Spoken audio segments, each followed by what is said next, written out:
G1 एक abelian group है जिसका ऑर्डर 6 है और G2 एक अदर्स ग्रुप है जो S3 है, symmetric group of 3 symbols. J की जो वैल्यू है वो 1 और 2 है। Pj स्टेटमेंट जो है यानी कि P1, Pj का मतलब हुआ J का वैल्यू 1 पुट करेंगे तो P1 स्टेटमेंट आएगी और P2 स्टेटमेंट आएगी 1 और 2 पुट करने पर। ऐसे ही G1 और G2 दो स्टेटमेंट है, वो स्टेटमेंट क्या है? G1 हैज़ अ यूनिक सब ग्रुप, हैज़ अ यूनिक सब ग्रुप ऑफ ऑर्डर 2। कुछ चीज़ें अगर मैं लिखते टाइम छोड़ दूं तो आप मेरे वर्ड्स पर ध्यान देना कि मैं क्या बोलना चाह रहा हूं। और G2 एक दूसरा सब ग्रुप रखता है, हैज़ अ यूनिक सब ग्रुप ऑफ ऑर्डर 2। तो P1 और P2 स्टेटमेंट ये है कि दोनों के पास एक यूनिक सब ग्रुप है जिसका ऑर्डर 2 है। तो सबसे पहले इस प्रॉब्लम से रिलेटेड कुछ फैक्ट्स हैं जिनको हम रिकॉल कर लेते हैं। पहला फैक्ट क्या कहता है? अगर किसी ग्रुप का जो ऑर्डर है, अगर हम उनको प्रोडक्ट ऑफ प्राइम में लिख पाते हैं, यानी कि जैसे पी क्यू, यहाँ पर पी और क्यू प्राइम्स हैं और कंडीशन है पी और क्यू पर P less than Q, if P divide करता है क्यू माइनस वन, यानी कि एक वैल्यू कम करने पर क्यू की, देन जो जी है वो क्या तो साइक्लिक होगा या नॉन अबिलियन होगा, और नॉन अबिलियन। जो दूसरा फैक्ट है, फैक्ट टू कह सकते हैं आप इसको, ये कहते हैं अगर जी साइक्लिक है तो इसका जो हर एक डिवाइजर है, ग्रुप का डिवाइजर, ग्रुप के ऑर्डर का डिवाइजर, यानी कि D divides order of the group, then there exist unique सब group of order D. Statement या फैक्ट टू ये था। थ्री, फैक्ट थ्री को यूज करते हैं, लैग्रेंज थ्योरम। ये क्या कहती है कि सब ग्रुप का जो ऑर्डर होता है वो ग्रुप के ऑर्डर को डिवाइड करता है।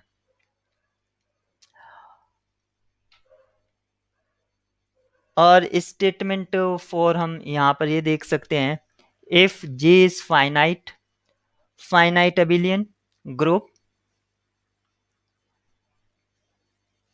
एंड अ पॉजिटिव इंटीजर के and a positive integer k which divides order of the group, then G contain a subgroup of order k, means एक सबग्रुप H होगा G का जिसका ऑर्डर जो है वो क्या होगा? K होगा, और ये जो है G के इनसाइड होगा। तो यहाँ से हम देख सकते हैं कि फैक्ट टू और जो फोर है वो एक दूसरे से को रिलेट हैं। एक हम और यहाँ पर बात करेंगे, a group of prime order वो साइक्लिक होता है और साइक्लिक ग्रुप्स जो होते हैं वो अबेलियन होते हैं। एक फैक्ट इसको फिफ्थ यूज कर सकते हैं आप, फैक्ट फिफ्थ वो क्या कहते हैं? ट्रांसपोजिशन, बिकॉज हमें जो कहा गया है G2 वो एक S3 है, यानी कि सिमेट्रिक ग्रुप ऑफ सिंबल 3, और उसमें ट्रांसपोजिशन भी होते हैं, मतलब टू साइकिल लेंथ होते हैं, टू लेंथ साइकिल। तो transposition is always self inverse, transposition is always self inverse. इन चीज़ों को याद रखेंगे और अब इस प्रॉब्लम की तरफ फोकस करते हैं। तो क्या कहते हैं कि अगर G1 के पास एक यूनिक सब ग्रुप होगा जिसका ऑर्डर 2 होगा और G2 के पास भी एक यूनिक सब ग्रुप होगा जिसका ऑर्डर 2 होगा। ये दो स्टेटमेंट हैं P1 और P2। तो इसने कहा है both P1 and P2 holds, B में कहा है neither P1 nor P2 holds, मतलब क्या तो दोनों ट्रू हैं या दोनों गलत हैं या उनमें से कोई एक ट्रू है। इस तरह से ऑप्शंस को अरेंज किया गया है। तो हम वन बाय वन चेक कर लेते हैं कि आखिर कौन सा ऑप्शन ट्रू है या कौन सा ऑप्शन फॉल्स है। तो सबसे पहले हम बात करते हैं ऑर्डर ऑफ जी।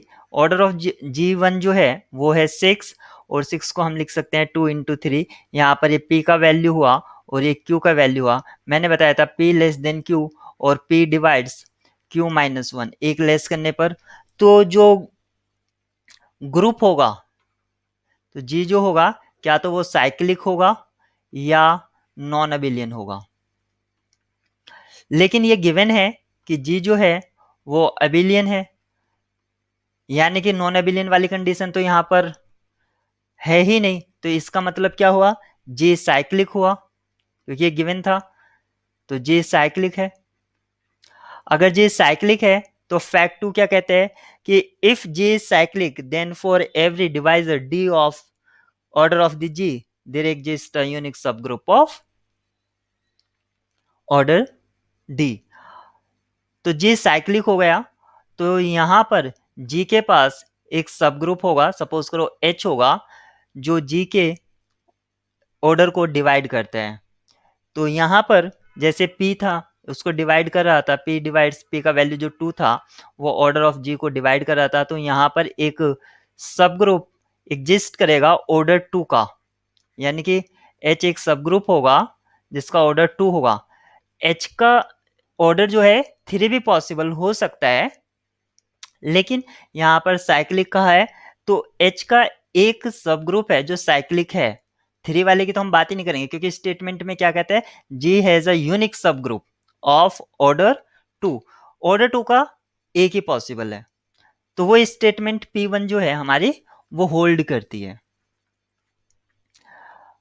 अब यहां पर G2 की बात करते हैं। G2 जो है वो हमारा S3 है, और S3 के जो अगर एलिमेंट देखते हैं हम, तो वो क्या है, आइडेंटिटी है, ट्रांसपोजिशन है, यानी कि 2 लेंथ साइकिल्स हैं, 1 2 1 3 और 2 3, ये ट्रांसपोजिशन हो गए।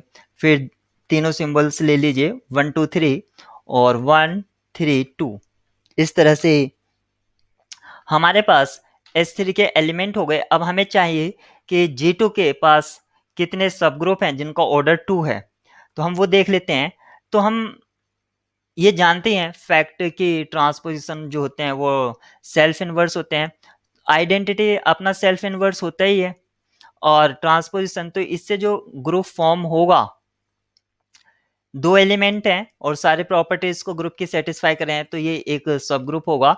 तो H1 जो कि ये है वो G2 का सब ग्रुप होगा। ऐसे H2 आइडेंटिटी ले लो और दूसरा ट्रांसपोजिशन ले लो।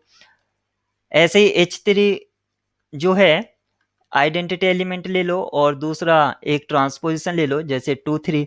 तो यानी कि हमारे पास एटलीस्ट 3 तो यहाँ पर एग्जिस्ट कर ही रहे हैं जो G2 के सब ग्रुप हैं, यानी कि HI आर सब group of G2 and values of I is 1 2 and 3। तो 3 यहाँ पर पॉसिबल हैं कि जो G2 के सब ग्रुप हैं और जिनका ऑर्डर भी 2 है, लेकिन वो क्या कहते हैं कि G2 has unique means only सब ग्रुप ऑफ ऑर्डर 2। तो स्टेटमेंट 2 जो है फॉल्स है, यानी कि P2 जो है वो होल्ड नहीं करती है। तो यानी कि P1 होल्ड करती है और स्टेटमेंट P2 होल्ड नहीं करती है, यानी कि ऑप्शन सी करेक्ट है।